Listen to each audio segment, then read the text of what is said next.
qreçkanın tərkibində 67 qrama qədər karbohidrat var və 300 kaloriyaya yaxın kalorisi var 100 qramında. Baxır siz nə qədər qreçka yeyirsiniz. 3 qaşıq, 4 qaşıq bişmiş halda qreçka yeyirsiniz, o sizi necə kökəldə bilər? Heç cürə. Çox qreçka yeyəndə bəli kökəldirəm. Eləcə də düyü, eləcə də buğda belə. Bunların hamısı dənli bitkilərdir. Tərkibi də demək olar ki, karbohidrat etibarilə bir-birlərini çox oxşayırlar. Çovdardır, arpadır, buğdadır, qarabaşaqdır, yulafın özüdür. Bunların hamısının tərkibində karbohidrat ağırlıqları çoxdur.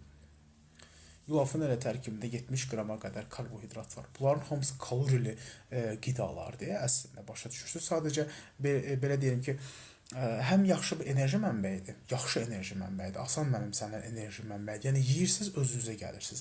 Sadəcə burada miqdar çox önəmlidir. İndi deyəcəksiniz ki, necə yəni yulaf dietik deyil, niyə diyetdə var? Nə qədər var? Nə qədər var? 2 qaşıq, 1 qaşıq. Onun kəmiyyəti onu dietik eləyir, tərkibi yox.